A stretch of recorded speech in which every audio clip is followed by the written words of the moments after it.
Hello everyone, welcome to career want. और आज हम देखेंगे 2 फरवरी 2021 को एनटीपीसी में पूछे गए मैथ्स के सभी प्रश्नों को देखेंगे। सो चलिए स्टार्ट करते हैं।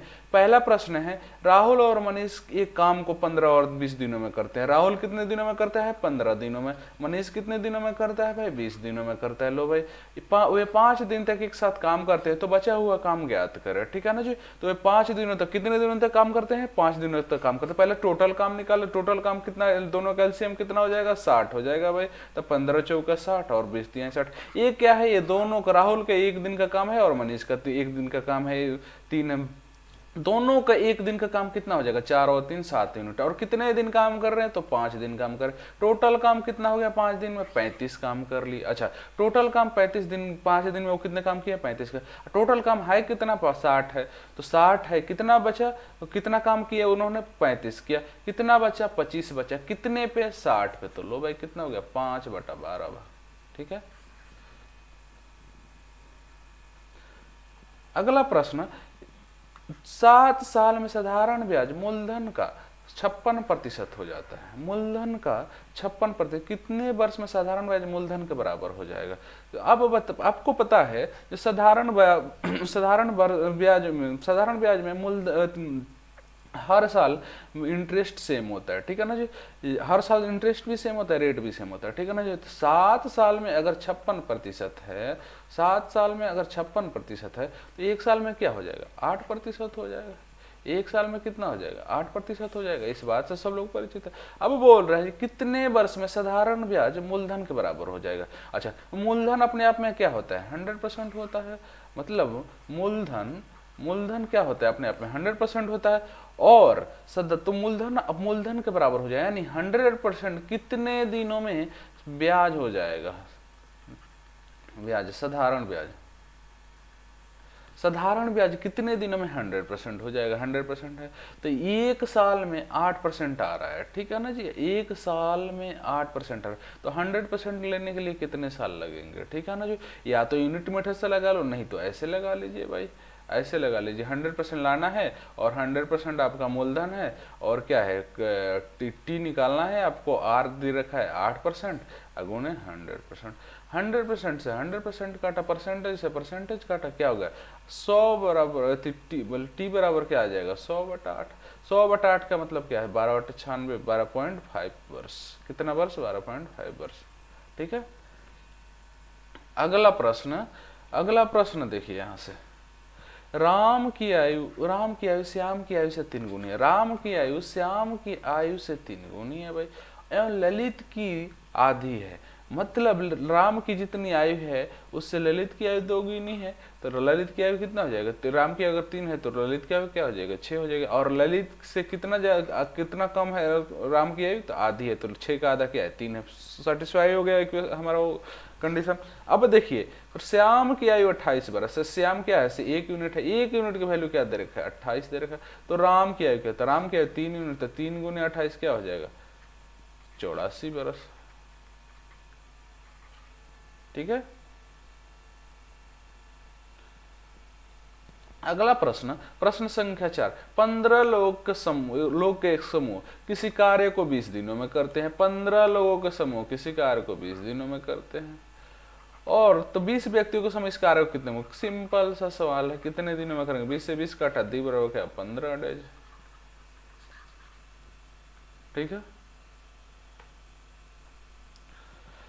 इनमें से कौन सबसे बड़ा है? इनमें से कौन सबसे बड़ा है? लो भाई, इसमें से इस सबसे पहले 5/6, 2/3 और 4/9, इन सबको सबसे पहले बड़ा निकालना। छोटा एलसीएम है तो इसको इसका नीचे वाला का एलसीएम लेकर मल्टीप्लाई करिए। नहीं तो सबसे बेस्ट तरीका बता रहा हूँ, इसको इसमें गुना कर लीजिए, इसको इसमें गुना कर लीजिए। 5×3 = 15 और 6×2 = 12। जिसके ऊपर जितना जो बड़ा संख्या आएगा वो बड़ी हो जाएगी।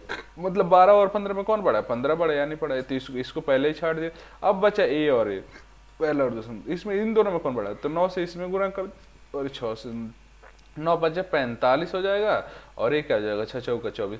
मतलब इस दोनों में भी यही बड़ा है। मतलब तो सबसे बड़ा क्या है? 5/6। ठीक है ना जी। अगला प्रश्न देखते हैं। एक समषष्ठभुज की भुजा 5 सेंटीमीटर है तो उसका क्षेत्रफल क्या होगा। अच्छा, समषष्टभुज होता क्या है, सबसे पहले ये देख लीजिए। समषष्टभुज होता क्या है, समषष्टभुज ये है, ठीक है ना जी, ए है और ए है, उसकी सारी भुजाएं ए मतलब बराबर होती है, और ये भी ये होता है, ये होता है, ऐसे होता है समषष्टभुज, और ऐसे होता है।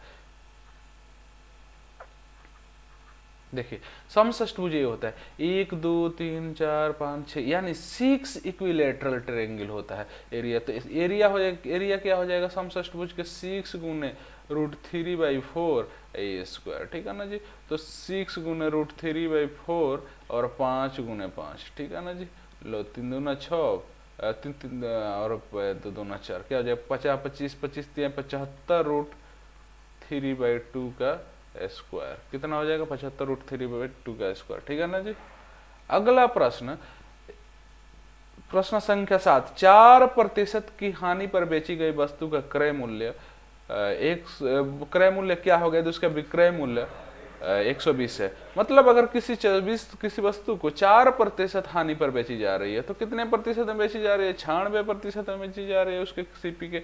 अब देखिए नहीं समझ में आ रहा है, ठीक है ना, क्रय मूल्य के 96% में बेची जा रही है, और बेची कितने में जा रही है, तो क्रय मूल्य के 96% बेची कितने में जा रही है, 120 में बेची जा रही है। तो क्रय मूल्य के कितना 120/96, क्रय मूल्य के कितना 1%, क्रय मूल्य के 1% क्या हो जाएगा 120/96। तो क्रय मूल्य का 100% क्या हो जाएगा 120/96 गुने 100, ठीक है। अब देखिए 96 होगा तो 24 3 96, भले 32, 24 चौके 96, और 24 पचे 120, अब 25 चौका सर कितना हो जाएगा 125 हो जाएगा, 125 रुपया कितना हो जाएगा भाई क्रय मूल्य 125 रुपया हो जाएगा। अगला प्रश्न, एक किसी भिन्न के अंश में 30% की वृद्धि करने पर, हर में 65% की वृद्धि करने पर भिन्न 4/5 हो जाता है। लो भाई, तो मूल भिन्न क्या थे, मैंने माना कि मूल भिन्न x/y था। अब वो बोल रहा है इसमें 30% की वृद्धि, अगर 30% की वृद्धि होगा तो 130 हो जाएगा %। और इसमें अगर 65% की हर में वृद्धि कर दी जाने तो 65% वृद्धि करने पर क्या हो जाएगा 165 हो जाएगा। और भिन्न कितना हो जाता है 4/5 होता है, परसेंटेज से परसेंटेज काट लिया हमने। अब इसको हमने क्या काटा 65 काट लिया, इसमें क्या हो जाए 33 बजे 165, ठीक है ना जी।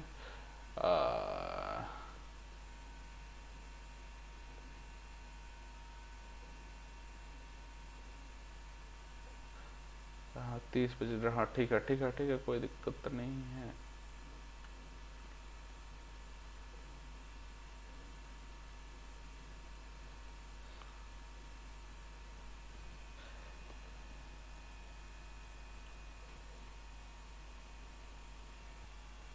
हाँ देखिए यहाँ पे हमने थोड़ी सी कैलकुलेशन मिस्टेक कर दिया था। यहाँ पर देखिए 65 दूना, देखिए यहाँ पे क्या है 65 नहीं होगा, 33 पंजे 165, तो 26 पंजे 136, 2 दूना 4, 13 दूना 26, ठीक है ना। तो क्या आ जाएगा, ये 5 जाएगा ऊपर तो क्या हो जाएगा 13 पंजे 65, अब बटाइए नीचे क्या हो जाएगा 33 दूना 33 दूना 66 ऊपर आ जाएगा, और 13 पंजे 65, यानी x/y का वैल्यू क्या आ जाएगा 66/65। मतलब भिन्न कितना है 66/65, ठीक है ना जी। इस बात को सब लोग समझ रहे हैं। चलिए आगे देखते हैं, थोड़ा सा आगे बढ़ते हैं। प्रश्न संख्या 9, 3:7:8 के अनुपात में 3 संख्या है, कितनी अनुपात में है 3, 7 और 8 के अनुपात में। लोग इनके वर्ग का योग इतना है तो सबसे छोटी संख्या, लोग इनके वर्ग कर लेते हैं 9x² plus 49x² plus 64x², ठीक है ना जी। कितना है 7808 है, ठीक है ना जी। तो कितना हो जाएगा 9 9 18 और 4 22 के 2 हाथ में x², और 6 और 6 12, मतलब 122x² बराबर क्या 7808, ठीक है। x² बराबर क्या 7808/122, ठीक है ना। हम इसको काट लेते हैं कितना से 61 से काट लिए, 39 दूना 78, 4 दूना 4, ठीक है ना जी। अब हम क्या करें 6 छक 36, तो कि 6 बार में हमने काटा तो इसको क्या होगा 6 हो गया, और फिर उसके बाद से क्या होगा, 4 बार में कटेगा। अच्छा, 4×4 हाँ ठीक है, 4 बार में कटेगा। एक्स स्क्वायर की वैल्यू क्या आ जाएगा, 64 हो जाएगा। तो अब यहाँ से देखिए एक्स स्क्वायर वैल्यू 4, तो एक्स बराबर क्या 8 आ जाएगा। एक्स की वैल्यू क्या आ जाएगा 8। अब पूछ रहा है सबसे छोटी संख्या, सबसे छोटी क्या है 3 है, तो 3 × 8 क्या हो जाएगा, 3 × 8 क्या हो जाएगा 24 हो जाएगा। सबसे छोटी संख्या क्या हो जाएगी भाई 24 हो जाएगी। अगला प्रश्न, प्रश्न संख्या 10। एक कार पेट्रोल से चलती है, ठीक है ना जी, कोई बात नहीं, चलती है तो चलने दो। वह 20 लीटर पेट्रोल में 115 की में जाती है। कितना जाती है, 115 किलोमीटर। मतलब माफ कीजिएगा 150 किलोमीटर जाने में 20 लीटर पेट्रोल लेती है। तो 1 किलोमीटर जाने में कितना लेती है, 20/150, ठीक है। तो 30 किलोमीटर जाने के लिए कितना पड़े, तो 30 किलोमीटर जाने के लिए लो भाई 20/150 × 30, लो भाई 30 पर 150 और 5 का 20, मतलब 30 किलोमीटर जाने में कितना ले रही है, 4 लीटर ले रही है। लो भाई 4 लीटर। अगला प्रश्न, प्रश्न संख्या 11। एक समचतुर्भुज के विकर्ण की लंबाई, विकर्ण क्रमशः 10 और 8.2 सेंटीमीटर। तो समचतुर्भुज का क्षेत्रफल कितना होता है, 1/2 × d1 × dt, where d1 and d2 at the विकर्णस ऑफ द रोम्बस, ठीक है ना जी। मतलब इसका विकर्ण है, समचतुर्भुज के विकर्ण है, पहला विकर्ण दूसरा विकर्ण है। तो एरिया निकाल लेते हैं, 1/2 × 10 × 4.2 8.2 सॉरी। तो यहाँ से 2 से काटे क्या होगा 4.1, तो 4.1 में 10 गुना क्या होगा 41 वर्ग सेंटीमीटर स्क्वायर। कितना हो जाएगा भाई 41 वर्ग सेंटीमीटर। अगला प्रश्न, 3 साल में साधारण ब्याज पर 3000 रुपया के मूलधन पर मिश्र धन 900 रुपया हो जाता है। तो दर बताए। देखिए 3 साल में 3000 से 3900 हो जा रहा है, ठीक है ना। कितने साल में, 3 साल में।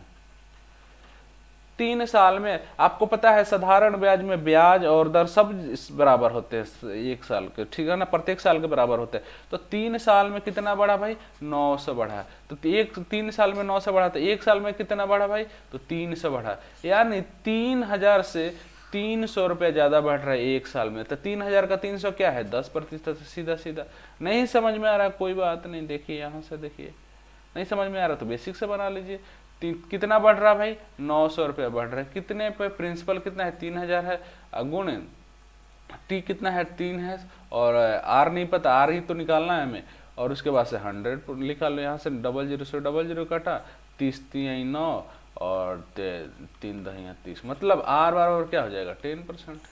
कैसे भी निकाल लो कोई फर्क नहीं पड़ता, आपको जैसे भी निकाल ले, आपका कंसेप्ट क्लियर है तो, ठीक है ना जी। अगला प्रश्न, जानवरों के झुंड में कुछ कुत्ते और कुछ मुर्गे हैं। कितने मुर्गे हैं भाई, कुछ डॉग है और कुछ मुर्गे हैं भाई। कितने हैं भाई 42 है, 42। उनके सिरों की संख्या 42 है। तो ये डॉग का एक सिर होगा, मुर्गा का भी एक, सबके एक ही सिर होते हैं ना, तो 42 यहाँ पर देखिए थोड़ा सा 42 हो जाएगा, ठीक है ना जी। अच्छा, उनका पैरों की संख्या 138 है। मतलब डग के पैर कितने हैं 4 डग है, और मुर्गे के पैर कितने होते हैं 2 पैर होते हैं। लो भाई कितने हैं 138 है। अब इसको 2 तरीके से मैं बताऊंगा आपको, 2 तरीके से कैसे कैसे बनाना है। पहले तो हम सिंपल से देख लेते हैं। अगर हम ऊपर वाले में 2 से गुना कर लें तो 2d + 2m बराबर क्या 84 हो जाएगा, ठीक है। अब इसको माइनस माइनस माइनस कर लो भाई, कोई दिक्कत नहीं, काट लो। कितना हो जाएगा 4 इधर आ जाएगा और 8 5 13 54 हो जाएगा। मतलब 2d बराबर 54, तो d बराबर क्या हो जाएगा, तो d बराबर क्या हो जाएगा 27। मतलब डॉग कितने हैं 27। यही पूछ तो यही रहा है ना, जो कुत्तों की संख्या 27 कितने हैं 27 है। अब देखिए दूसरे तरीके से मैं इसको बता रहा हूँ, दूसरे तरीके से ये बता रहा हूँ जी। अगर देखिए मिटा ही देता हूँ इसको, देखिए क्या पूछ, डॉग प्लस मुर्गा दे रखा है कितना है 42 है, और 4 डॉग + 2m दे रखा है 138। अगर दोनों जगह देखिए, दोनों जगह एक कितना, एक हेड यहाँ एक हेड यहाँ, अगर दोनों जगह अगर यहाँ पे होते, मतलब दोनों जगह 2-2 होते, मतलब 2 पैर यहाँ पे भी होते 2 पैर यहाँ पे भी, मतलब दोनों का 2-2 पैर होते, दोनों का 2-2 पैर होते, तब तो कोई दिक्कत ही नहीं था। हम 42 × 2 कर लेते, कितना होता 84 पैर आते। यही तो होता है ना, जो दोनों को 2-2 पैर होते 42 × 2 84 पैर। लेकिन पैर कितना रहा है, 138 आ रहा है, मतलब कितना ज्यादा आ रहा है, तो 14 में से 8 गया 6 और 13 में से 8 गया 55, 5, 14 में से 4 गया, सॉरी 14 में से 4 गया 8 9, हाँ ठीक है, मतलब आ कितना रहा है, 54 आ रहा है, कितना आ रहा है, 54 ज्यादा आ रहा है। किसके चलते ज्यादा रहा है, क्योंकि कुत्ते के पास 2 पैर ज्यादा है, कितने पैर ज्यादा है, 2 पैर ज्यादा है। लो भाई 2 से काट लिया, 10 बराबर क्या आ जाएगा, 27 आ जाएगा। उसी तरह से मुर्गा का निकाल लेते हैं, यहाँ से 4 निकाल लेंगे, तो 4 पैर निकाल लेंगे, उससे जो ज्यादा आएगा वो ले लेंगे। अब यहाँ जब डॉग का आ गया 27, तो मुर्गा का फिर कितना आ जाएगा, 27 में से कितना, 15 मुर्गा हो जाएगा, ठीक है ना जी। सो फ्रेंड्स इतना ही हमें मैथ का प्रश्न मिला था। अगर आपका भी पेपर आ गया है तो प्लीज, अगर आप आते हैं तो रिव्यू भेजिए हमारे टेलीग्राम चैनल पे। और उसके बाद कुछ जीके है जिसको हम देख लेते हैं। पहला पूछा गया था क्विक सिल्वर किसे कहा जाता है, क्विक सिल्वर किसे कहा जाता है, तो मरकरी को कहा जाता है, इस चीज को ध्यान में रखिएगा। और पीपीएम का फुल फॉर्म क्या है, पीपीएम का फुल फॉर्म क्या है, पार्ट्स पर मिलियन होता है। अच्छा अगला प्रश्न, भारतीय संविधान के किस अनुच्छेद में पंचायती राज से संबंधित चर्चा की गई है। तो भारतीय संविधान के किस अनुच्छेद से संबंधित पंचायती राज की चर्चा की गई है, तो अनुच्छेद 243 के अंतर्गत है। ओएमआर का फुल फॉर्म क्या, ऑप्टिकल मार्क रीडर है, ठीक है ना जी। सो फ्रेंड्स हमने इतना देखा। अगर आपने, अब फिर आपको बता दो, अगर आपने हमारे चैनल को अभी तक सब्सक्राइब नहीं किया तो प्लीज सब्सक्राइब कीजिए। और हम डेली लगभग शाम को 7:30 बजे, कल आज हमारा लेट हो गया था इसलिए अभी क्योंकि हम बाहर थे तो इसलिए हम कल का वीडियो नहीं ला सके। तो डेली हमारा 7:30 से 8 बजे के बीच में हमारा डेली का रिव्यू आ जाएगा जी। हाँ, मैथ्स का क्वेश्चन 7:30 से 8 बजे के बीच में हमारे चैनल पे अपलोड हो जाएगा, उसको देखना बिल्कुल भी नहीं भूलना है। रिव्यू, अगर आपका एग्जाम हो गया है तभी भी आपको कटअप का अपना अंदाजा मिलेगा इसके पेपर से, पेपर कैसा आ रहा है, ठीक है ना। सो फ्रेंड्स, अगर आप free of cost test series join करना चाहते हैं तो हमारे वेबसाइट पर विजिट करें। और उसके अलावा इसका PDF चाहते हैं तो हमारे टेलीग्राम चैनल पर ज्वाइन कीजिए करियर वन के नाम से। और उसके अलावा हमें फेसबुक, ट्विटर, इंस्टाग्राम, लिंक्डइन सभी जगह हम करियर वन के नाम से वहाँ पर हमें ज्वाइन कर सकते हैं। So friends, thank you for watching, all the best of luck.